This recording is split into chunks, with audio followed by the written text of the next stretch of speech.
Juste à temps pour préparer le dîner, Stephen est rentré du travail à l'heure prévue. Lucy, son épouse chérie, l'attend. Leurs 2 fils sont déjà inscrits à l'université. Sa vie est idéale à tous points de vue. Stephen Klein a 43 ans. Son physique musclé témoigne de son expérience militaire.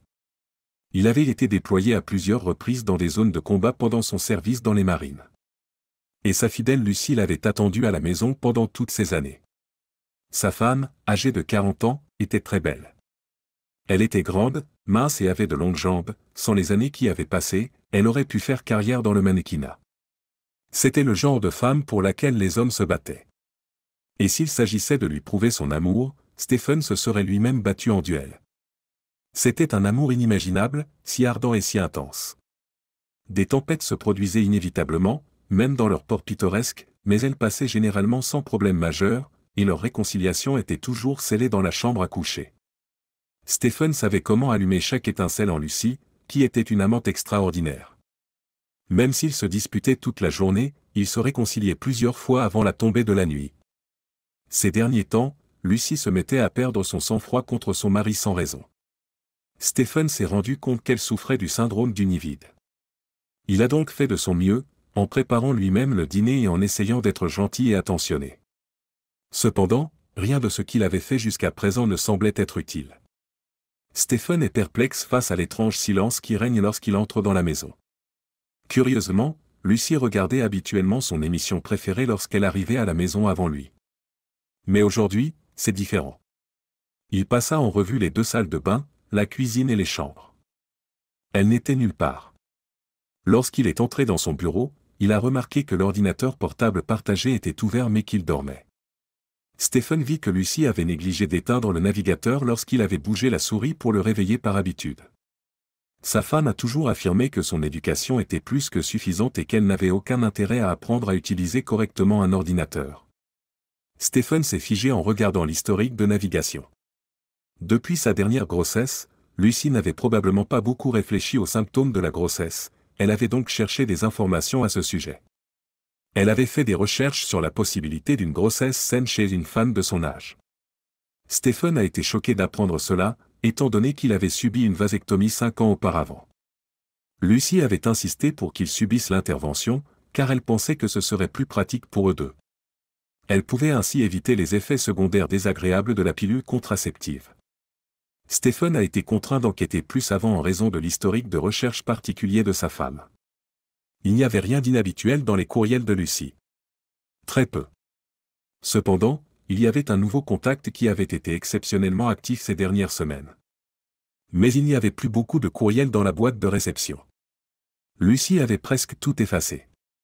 Le sang de Stephen se glaça lorsqu'il cliqua sur le dossier des messages supprimés. Lucy et Graham MC Rose, son collègue de travail, avaient une liaison depuis 2 mois. Une liaison très intense.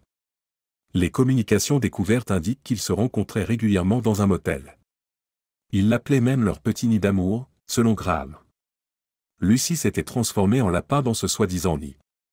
Les messages effacés contenaient même des images explicites de leurs interactions. Lucy était cadre supérieur dans un restaurant. Greg était un nouveau membre de l'équipe. Le plus étonnant, c'est que Greg était de 10 ans le cadet de Lucy et qu'il était marié. Stephen a commencé à s'étouffer de rage. Sa femme dévouée pouvait-elle vraiment lui faire ça?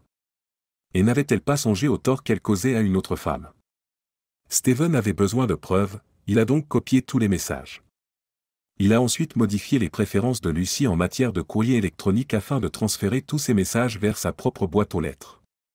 Stephen se changea calmement et quitta le bureau. Il décida de préparer le dîner comme d'habitude, gardant les questions pour après le retour de sa femme de sa prétendue réunion. Graham et elle avaient dit à leur mari qu'ils travailleraient tard, mais ils avaient quand même prévu de se retrouver à leur motel ce soir-là. Donnelly, l'ami de Lucy, soutenait leur histoire. Raymond, le mari de Donna, a toujours semblé être un vieil ami pour Stephen. Ensemble, ils avaient servi, participé à des combats et survécu à des expériences dont ils ne parlaient jamais à la maison. Et maintenant, Lucy les trompait avec l'aide de Donna. Une trahison que Stephen n'avait pas anticipée. En effet, le moment était venu d'utiliser la technologie contemporaine. Lucy et Graham étaient tellement confiants que personne ne les surprendrait jamais dans toute leur communication. Le ton s'est même répandu dans ses discussions avec Donna. Les tourtereaux, vous pouvez raconter à Stephen toutes les histoires que vous voulez, et tout ira bien. Une demi-heure plus tard, Lucy rentre à la maison. Le dîner est presque prêt. Elle se penche vers son mari pour l'embrasser, mais Stephen se retire. « Je suis très occupé en ce moment », déclara-t-il sans embâche.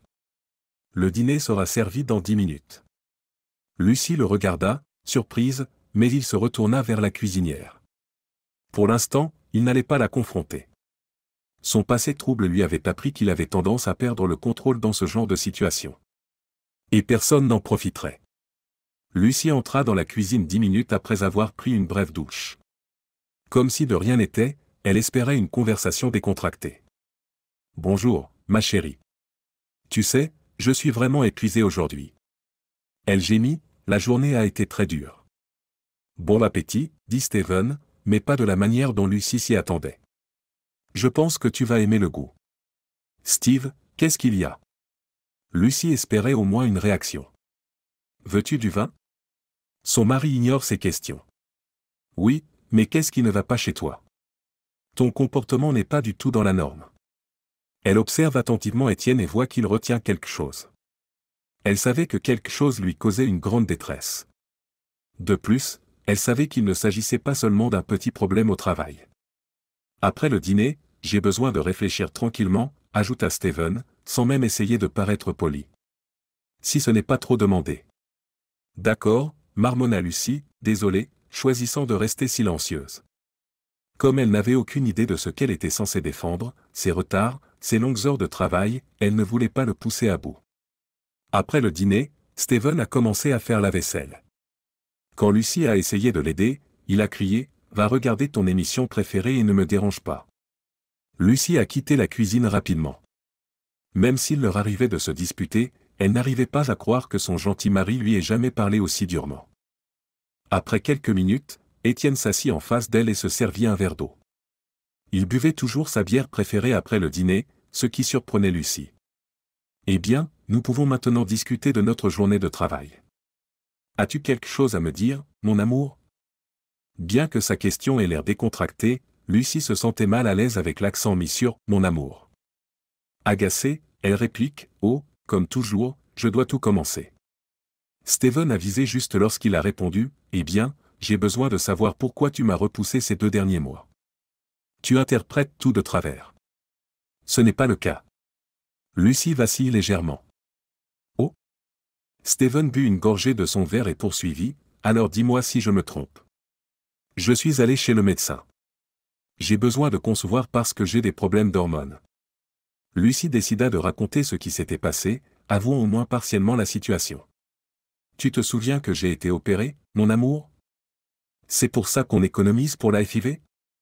Stephen remarque que les yeux de Lucy se promènent dans la pièce. Non, la FIV est trop chère.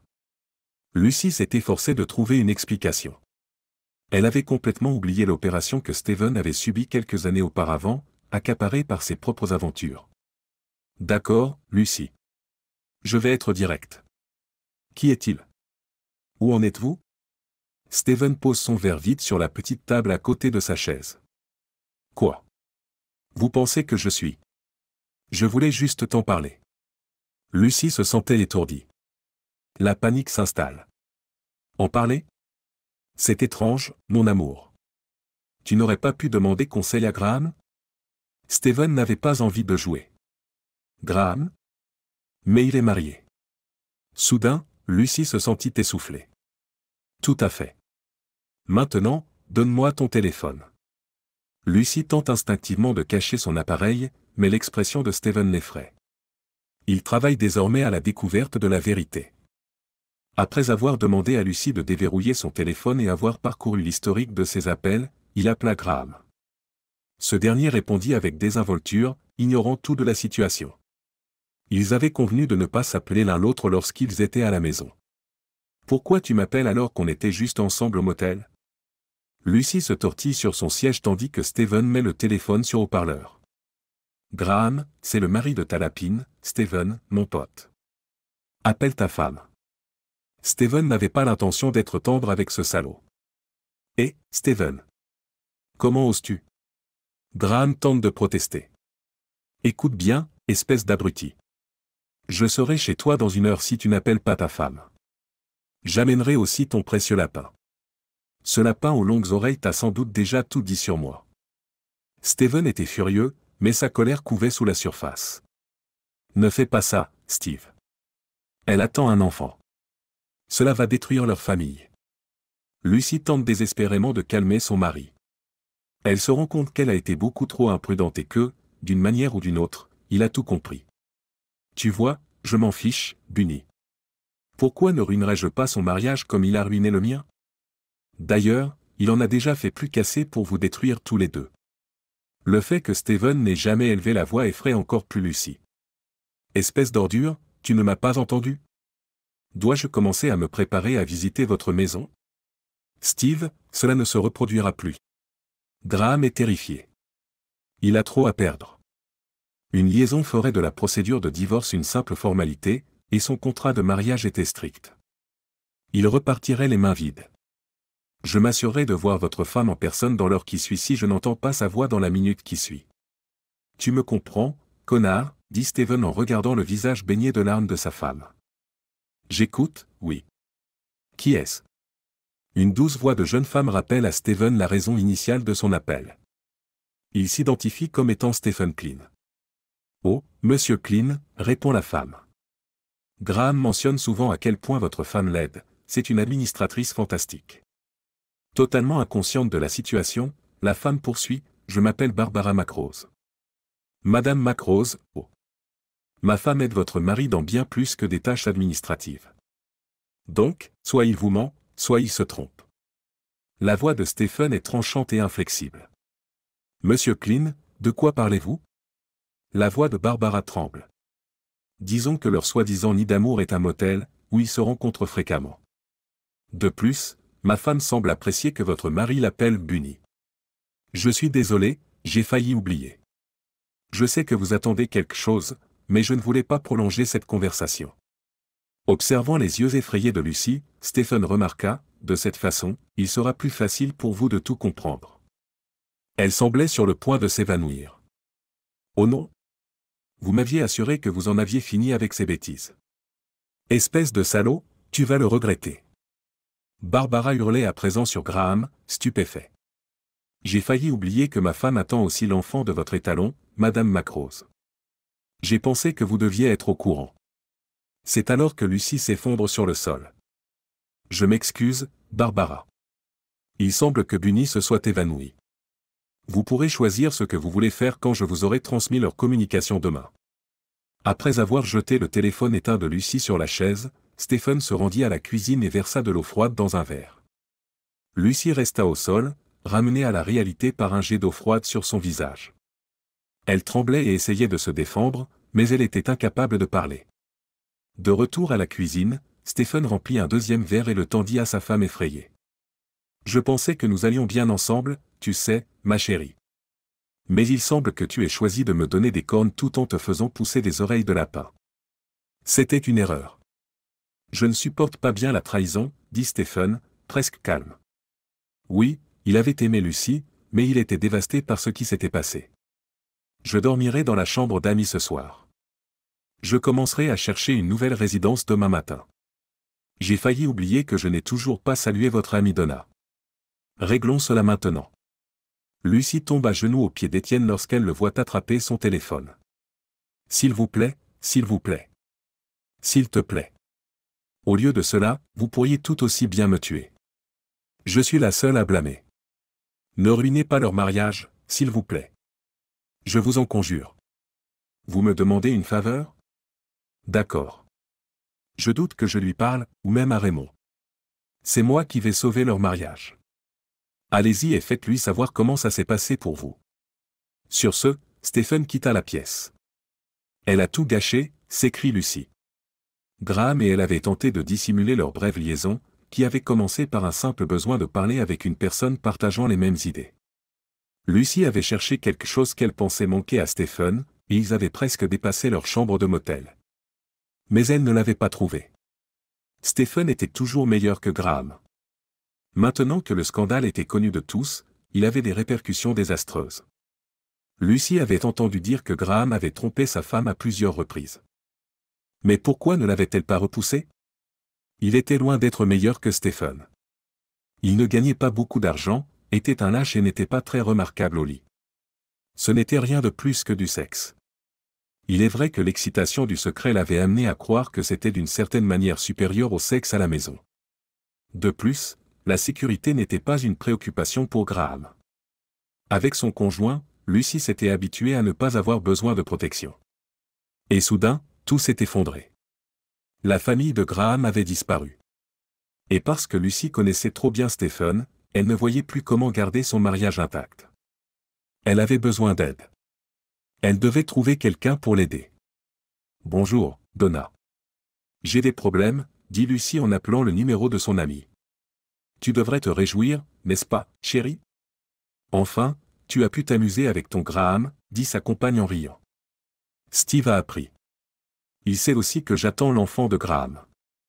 Il a aussi appelé la femme de Graham et l'a mise au courant de tout, dit Lucy en pleurant. Quoi?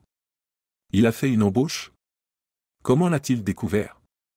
Vous avez tous les deux fait preuve de prudence. De plus, je n'ai jamais reçu d'appel de votre Steve. C'est une catastrophe. Donna est terrifiée à l'idée que Graham soit lésé dans le divorce. Lucy admet, il sait que vous nous avez couverts et il voulait le dire à votre mari. Oh non. Raymond va me mettre dehors s'il fait ça. Steve est un ami fantastique pour lui. Comment est-ce arrivé? Es-tu certain d'avoir vidé la corbeille et effacé nos courriels? La voix de Donna semblait terrifiée. Oh, non. J'ai laissé les emails dans la corbeille même si je les ai effacés. Il y avait aussi des photos de Graham et moi. Il l'a découvert de cette façon. J'ai de sérieux problèmes. Lucy n'a même pas essayé d'essuyer ses larmes. Vous souvenez-vous que Steve a toujours été influencé par votre père, un ancien militaire? Demandez-lui de l'aide. J'ai aussi très peur pour mon mariage. Je ne sais pas ce qui peut m'aider en ce moment. Steve est au courant de ma liaison, j'attends l'enfant de Graham et il est probable qu'il demande le divorce. Je serai dévasté si mon père ne parvient pas à changer d'avis. J'ai l'habitude de le voir à mes côtés quand je me réveille, alors vous ne comprenez pas. Cependant, il dort dans la chambre d'amis ce soir et commencera à chercher un nouvel endroit demain. Épuisé, Lucy s'agenouille à côté du canapé. S'il te plaît, ne cache rien à ton père quand tu lui parleras demain matin. Sollicitez son aide. Exigez une consultation commune si nécessaire. Mais vous devez faire tout ce qui est en votre pouvoir pour résoudre ce problème. Donna poussa un profond soupir. Ce sera encore pire si mon mari l'apprend plus tard, alors je suppose que je vais devoir tout lui dire moi-même. Lucy, bonne nuit. Repose-toi autant que possible et essaie de faire amende honorable demain matin. Les cauchemars de Lucy n'étaient qu'un flou sanglant et cramoisi, et elle n'arrivait pas à dormir. Elle avait pleuré une bonne partie de la nuit. Elle ne savait pas que Stephen avait également pleuré dans la chambre d'amis. Papa. Bonjour. J'ai besoin de ton aide. Je risque de perdre Stephen parce que j'ai fait une terrible erreur. Le lendemain matin, Lucy a appelé son père. Bonjour, Lucy. Qu'est-ce qui s'est passé? Son père avait l'air inquiet. Il chérissait sa fille. J'ai trahi Stephen. Et il l'a découvert. Elle ne fait aucun effort pour cacher sa culpabilité. Quoi? Tu l'as trahi? Lucy. Qu'est-ce que tu racontes? Son père était stupéfait. Un jeune homme au travail et moi avons eu une liaison. Papa, c'est ma faute, mais je ne peux pas vivre sans Stephen. Je l'aime, s'écrie-t-elle. Tu l'as trompé alors que tu l'aimes? Quelle est la logique? L'auriez-vous cru s'il vous avait dit qu'il vous aimait et que vous aviez découvert qu'il vous trompait? Son père n'arrive toujours pas à comprendre ce qui s'est passé. Je ne lui aurais jamais fait confiance. Je sais que vous ne pouvez pas faire ça. Aidez-moi à parler à Stephen, s'il vous plaît. Il vous respecte. Assurez-vous qu'il m'entende, s'il vous plaît. Lucy a-t-elle bien compris ce qu'elle espérait obtenir de cette conversation avec son mari? Vous comprenez? Des sentiments de sympathie? Le pardon? Oui. Je n'aurais jamais imaginé que votre famille puisse vivre une telle tragédie. Cependant, je suppose que je me suis trompé. D'accord, je vais parler à Stephen directement. Maintenant, j'arrive. J'amène aussi ta mère. Elle doit entendre directement ce que tu as dit à propos de ton erreur. Son père raccroche. Pendant ce temps, Stephen préparait le petit déjeuner. Par habitude, il mettait la table pour deux. Après avoir terminé son repas, il avait l'intention de commencer à faire ses valises. Lucie entre dans la cuisine et regarde le sol d'un air coupable. À voix basse, elle dit « Bonjour ». Stephen, qui était assis à l'autre bout de la table, répondit « Bonjour ». Lucie ne peut que réprimer ses larmes. Ils mangent sans rien dire. Ni l'un ni l'autre n'avait envie de s'engager dans une conversation inutile.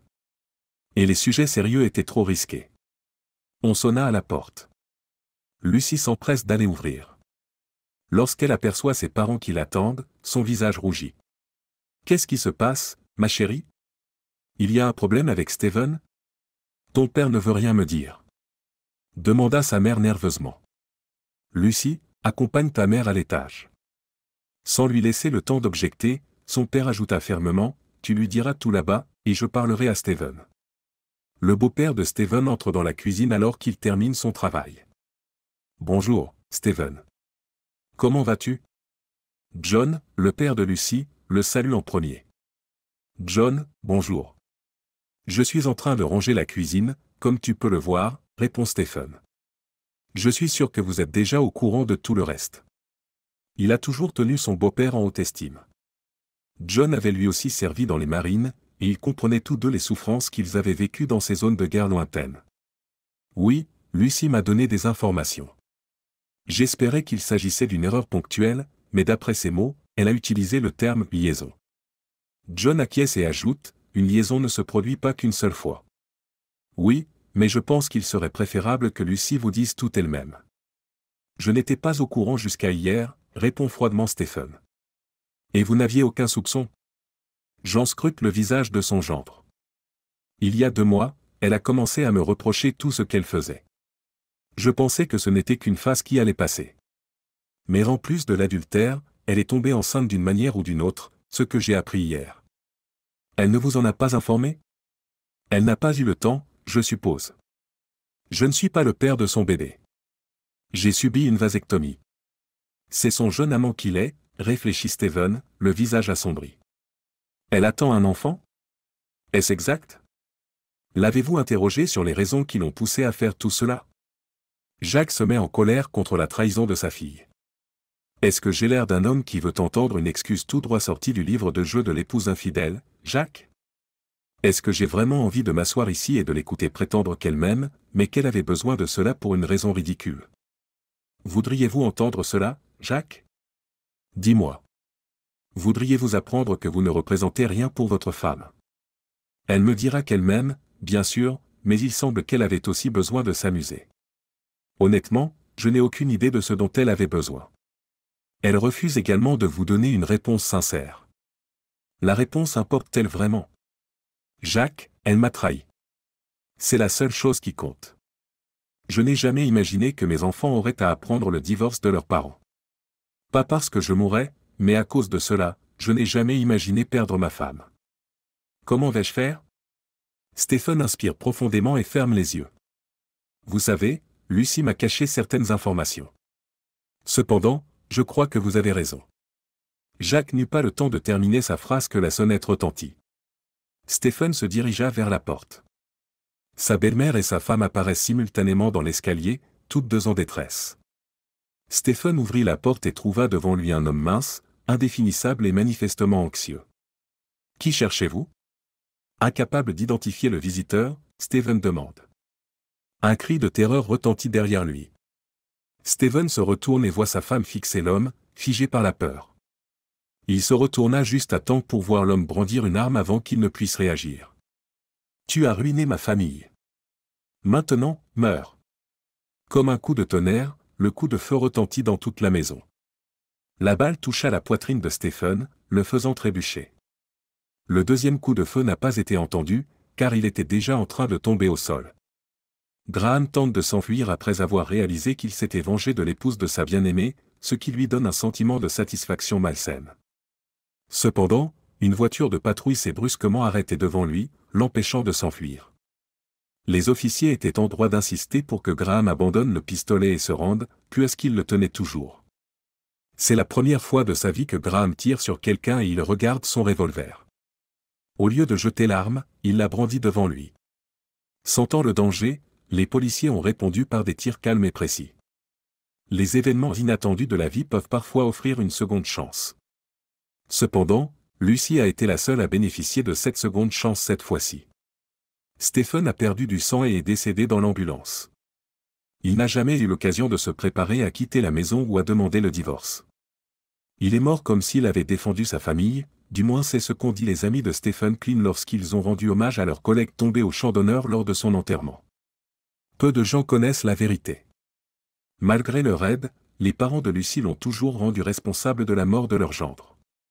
Bien que Donna et Lucy ne soient plus les meilleurs amis du monde, Donna n'a jamais révélé à son mari son implication dans tout cela. Même après le décès d'une personne importante, la vie continue. Mais qui a dit que la vie qui reste est celle que l'on désire vraiment? Oh, et Lucy a donné à son plus jeune enfant le nom de Stephen, Junior Stephen Klein. Lucy a été choquée d'apprendre que Stephen n'était plus là, non seulement physiquement, mais dans tous les domaines imaginables. Surtout depuis que leurs enfants aînés sont repartis à l'université, elle ne supporte plus de vivre dans une maison vide. Incapable de comprendre ce qui ne va pas, elle se retire du monde extérieur. À l'intérieur, cependant, une peur persistante avait pris racine. Oui, sa vie s'est arrêtée au moment où elle a vu Graham appuyer sur la gâchette. Mais ce n'est pas la mort de Stephen qui l'effraie le plus. Il avait laissé les choses inachevées, et elle avait peur. De plus, elle était incapable de les gérer seule. Mais le plus dur, c'est de réaliser que c'est son cri qui a fait se retourner Stephen et que ce moment lui a coûté la vie. Ses parents ont décidé de s'occuper d'elle, ils ont vendu leur maison et l'ont recueillie. Non, elle ne pouvait pas rester dans la maison où elle avait gâché son propre bonheur. Lucy devient peu à peu folle. Ses parents décident donc de réintégrer leur fille dans la famille. Malgré sa colère, ses plaintes et ses injures, son père aimait toujours sa fille de 40 ans. Il la chérissait, la protégeait, même après que cette jeune femme ait détruit la vie de tant d'autres personnes en plus de la sienne. Ton père et moi en avons discuté, tu sais, ma chérie, a dit sa mère. Ton enfant. Il sera l'enfant de Stephen. De cette façon, personne ne saura jamais la vérité et personne n'aura rien de négatif à dire sur toi. Lucy regarde sa mère avec incrédulité. Mettre le nom de Stephen sur l'enregistrement de l'enfant de Graham? C'est une erreur. Mais cela signifiait aussi que sa liaison ne serait jamais découverte. Après tout, il n'avait jamais révélé aux autorités la véritable cause de l'attaque de Graham McRose contre Stephen Klein. La vérité n'avait pas été découverte. Comme on ne divorce pas d'un mort, Barbara n'a jamais demandé le divorce. Lucy a commencé à intérioriser les notions négligentes que ses parents avaient semées. Elle cultiva l'idée, se persuadant avant tout que Stephen était le père de son enfant. Pourquoi pas? Il ne se porterait pas plus mal avec un peu de mensonge. Avec ses parents, il concocte une histoire. Des propos tenus dans le feu de l'action laissaient entendre que Graham et Stephen s'étaient autrefois brouillés, qu'ils avaient une vieille rancune. Et que le méchant, depuis le début, était le pauvre Graham, un monstre. Un fou? Un psychopathe. Il avait tiré sur Stephen dans un accès de folie. Lucy a mémorisé toute l'histoire. Elle l'a racontée à tout le monde, y compris à ses nouveaux amis et collègues. En peu de temps, c'est tout ce qu'elle sait. Malgré les tentatives constantes de Raymond pour consoler la pauvre Lucy après le décès de son ami, il n'avait aucune communication avec Donna ou Raymond. Cependant, Donna ne souhaitait pas rencontrer son ancienne amie la plus proche. Un garçon est né peu après. Stephen Klein, Jr. Oui, c'est avec fierté qu'ils lui ont donné ce nom en l'honneur d'un grand homme et d'un brave guerrier qui a sacrifié sa vie pour défendre sa famille. Cependant, au fil du temps, Lucy a commencé à développer de nouvelles angoisses. La petite taille de son fils, son nez fin et son visage délicat ressemblaient trop à ceux de Graham. Il ne ressemblait à aucun des enfants précédents de Stephen, qui était maintenant adulte, et il ne ressemblait pas du tout à Lucy.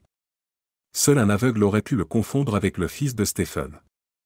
Les craintes de Lucy fluctuaient, mais un jour, l'incident le plus énigmatique et le plus terrifiant se produisit, brisant le peu de tranquillité qu'ils avaient encore dans leur vie. Lucy se promenait régulièrement dans le parc avec son fils de 6 mois, Stephen, lorsqu'elle aperçut inopinément Barbara avec son propre fils. À ce moment précis, Madame Klein est prise d'une panique totale. Les deux bébés se ressemblaient étrangement, et elle en aurait parié sa vie. Et la différence d'âge entre eux? Une semaine, exactement. Oh, Madame Klein, c'est votre fils. Il me rappelle quelqu'un, ce qui est étrange. Il ressemble tellement à mon Marc, je n'arrive pas à y croire, dit clairement la voix de Barbara Macro, accompagnée d'un sourire glacial. Plusieurs mères écoutent déjà leur conversation alors qu'elles se promènent avec leurs enfants dans le parc. Je dois rentrer à la maison, balbutie Lucie, tentant désespérément d'échapper au regard curieux des badauds. Pardonnez-moi, Madame Ensegroez. Oh, mais Lucie, où vous précipitez-vous? Mon fils Marc aurait bien besoin d'un compagnon de jeu. Ne pensez-vous pas qu'il devrait passer du temps avec son jeune frère? Barbara n'est pas prête à la laisser partir facilement. Vous devez vous tromper. Mon fils. Il n'est pas du tout son frère, bredouille Lucie, en jetant un coup d'œil autour d'elle et en remarquant l'intérêt grandissant de ceux qui l'écoutaient.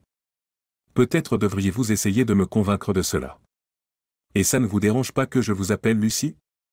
Nous sommes pratiquement de la même famille maintenant, après tout. J'aimerais vous rencontrer demain au café près du parc. Bunny, 13h. Tu regretteras tout ce que tu as fait si tu ne viens pas, dit Barbara d'un ton froid. Elle n'a pas besoin d'élever la voix. Chaque mot a été entendu par Lucie. Elle ne savait pas trop comment elle avait réussi à rentrer à la maison avec le petit Stephen. Lorsqu'elle arriva enfin, elle était pâle et tremblante. Ma chère, qu'est-ce qui ne va pas? On dirait que tu as vu un fantôme, lui demande nerveusement sa mère. Barbara. Elle est ici et veut qu'on se rencontre demain au café, dit Lucie, submergée par la panique et la peur. Tu as été menacée par Barbara Ensegroez. Chérie, je vais appeler la police, s'exclame son père, même s'il sait secrètement qu'il vaut mieux ne pas impliquer la police dans cette affaire. Son fils ressemble exactement à mon Stephen, papa, dit Lucie, si frustrée qu'elle ne prend pas la peine de le cacher. Elle l'a même dit dans le parc. Les soupçons grandissent déjà.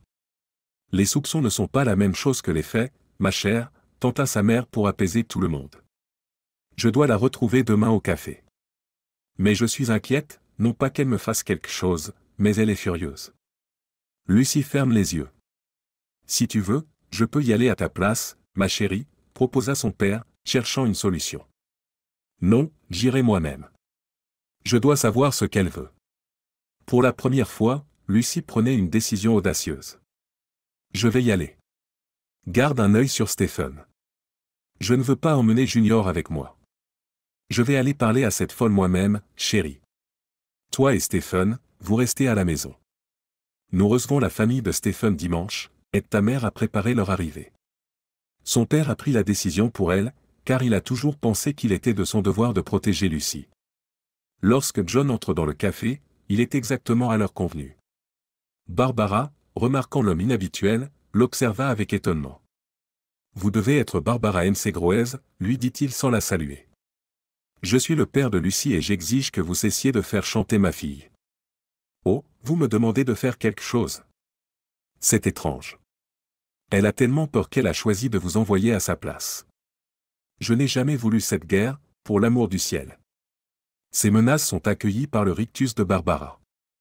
Jeune fille, je vais vous traîner en justice. Votre conjoint a commis un meurtre, grogne John, contrôlant difficilement sa rage. Mais Barbara l'interrompt brusquement.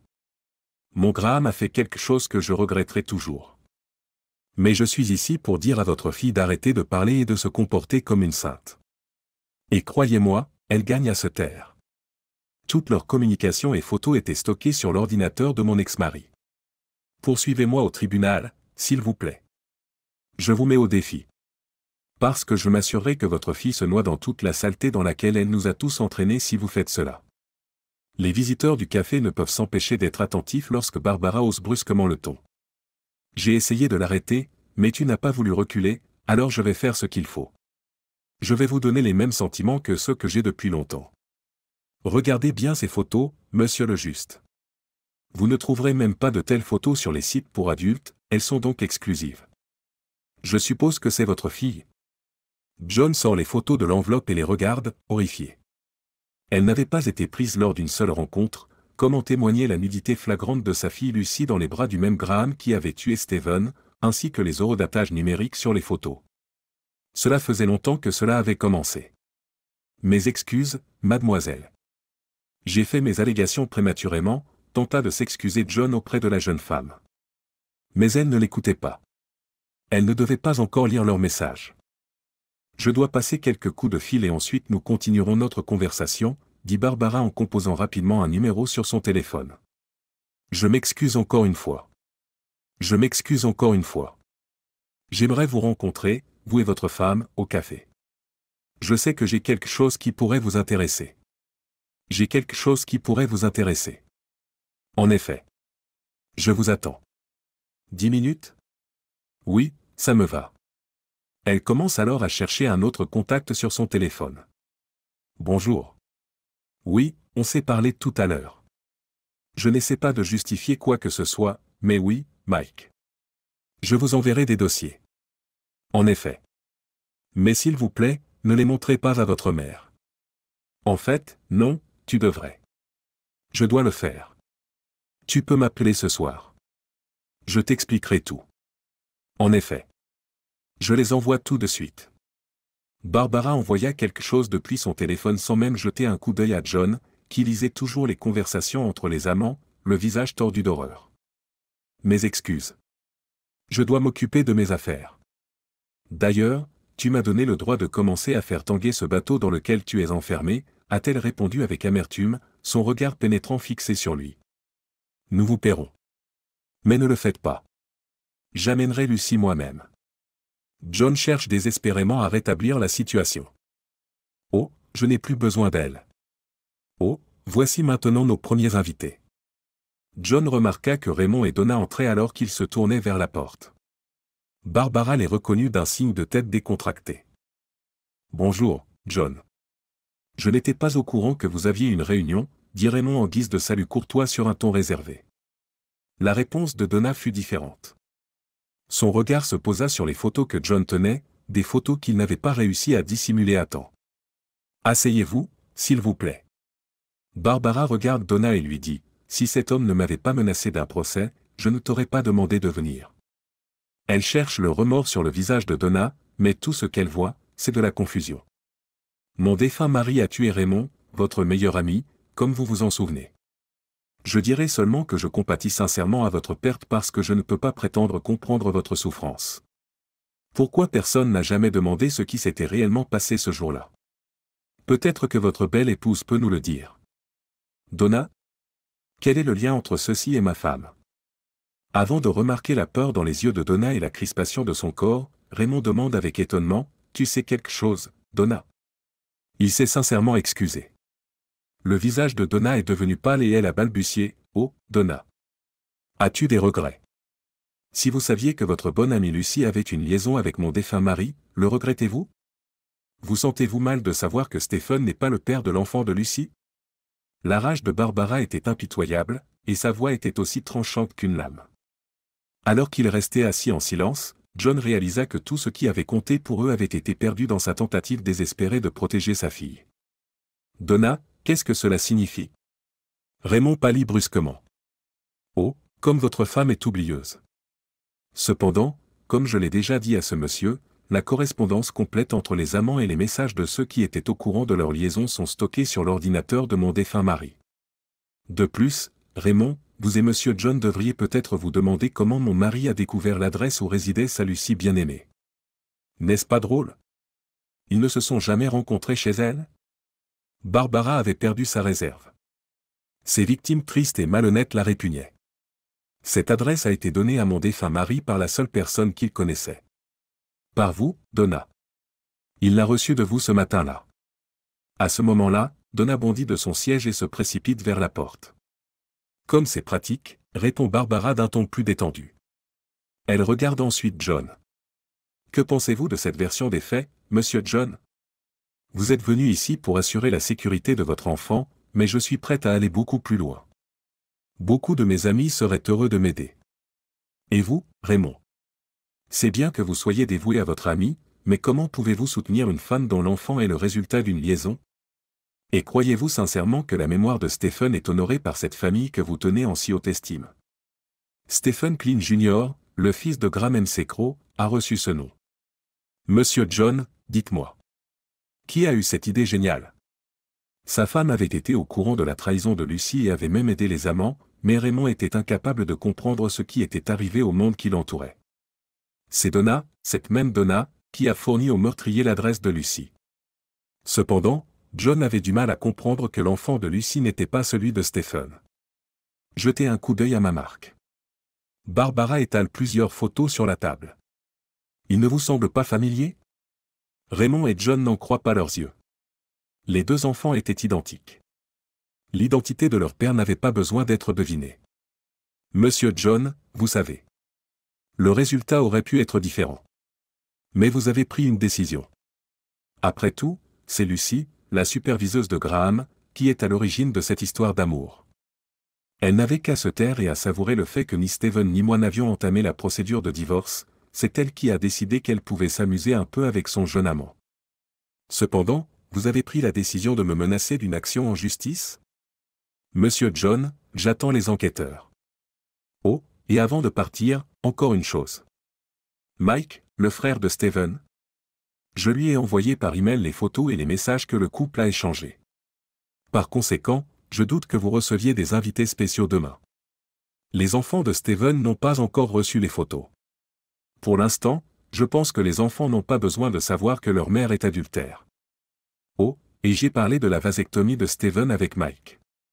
Il y a 5 ans, il a subi une vasectomie. Je l'ai appris par les communications des amants, alors ne soyez pas choqués. Et maintenant, j'ai un enfant dont je dois m'occuper, si ça ne te dérange pas. J'en ai pas eu le temps de saisir l'ampleur de la honte qu'il leur a fait subir puisque Barbara jouait à carte découverte. Il avait ruiné tout ce qu'il avait essayé d'accomplir pour sa fille. Il ne l'avait pas anticipé, il n'avait pas réalisé que l'existence paisible qu'ils avaient bâtie après le décès de Stephen touchait à sa fin. Bien qu'elle s'attende à ce que les parents de Lucie fassent à nouveau preuve de négligence, Barbara M. Rose n'a jamais été poursuivie en justice. 3 ans plus tard, Barbara s'est remariée et a déménagé dans un autre État. Bien que Raymond et Donna aient entamé une procédure de divorce, leur mariage a survécu grâce à leurs jeunes enfants et à la grossesse imprévue de Donna, qui a sauvé leur union déjà défaillante. Donna sera peut-être hantée toute sa vie par le fait qu'elle a été impliquée dans le meurtre de Stephen. Lucy Klein a fait une dépression nerveuse et a été admise à l'hôpital après avoir découvert les répercussions de l'ingérence de son père.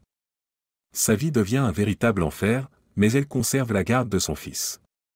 1 an plus tard, ses enfants aînés découvrent l'idylle de leur mère par l'intermédiaire de leur oncle Mike. Au début, ils se sont détournés d'elle. Mais avec le temps, ils ont réussi à lui pardonner. La femme qui leur avait donné la vie était quelqu'un qu'ils devaient réapprendre à aimer. Mais tout le monde change avec le temps. Mais non, la famille de Stephen n'a jamais pardonné à Lucy. Après avoir quitté la maison de ses parents, Lucy et Stephen Jr. ont emménagé dans un petit appartement. Elle a cessé de sortir avec des hommes, mais a continué à travailler dans le même restaurant. Chacun d'eux a obtenu ce qu'il voulait. Mais ses objectifs ont eu un coup terrible.